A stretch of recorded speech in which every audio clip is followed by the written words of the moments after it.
personal friend, Levonne Leuenberger, and she is actually the former founder and executive director of an adoption agency and now sits on the board of a teen foster home. So tell me about what you would say if someone believes that maybe their baby would resent being given up for adoption.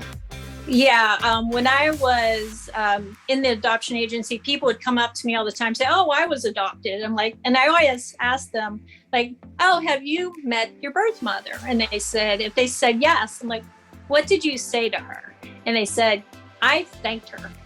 And like, "Really?" He said, "Yes, I thanked her for choosing life. Thank you for going through this process. And thank you for being so brave." So many of them were like, "My mother was 15, or my mother was raped, or my mother was in a very difficult situation and she chose life.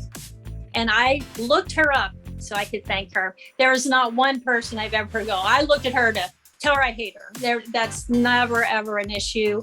We have a birth mom in my own family, and her children have looked her up and found her. In fact, this is another argument with that, is you have a full bloodline you're not even thinking of. This particular person has over 40 with her child. Under her, she has over 40 other people.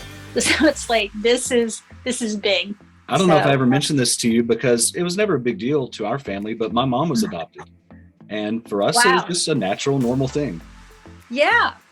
So it is. And I think so many women don't think, they're only thinking of the next 9 months, but you're not thinking of the hundreds and hundreds of years of bloodline. I don't know if you've ever done like ancestry.com, but you look back, I can trace my family back to the 1600s and just think of one of those person chose abortion instead. Hey, I want to thank you for our time together, as short as it was. It's always an honor. Thank you for all the hard work that you're doing out there to help promote life.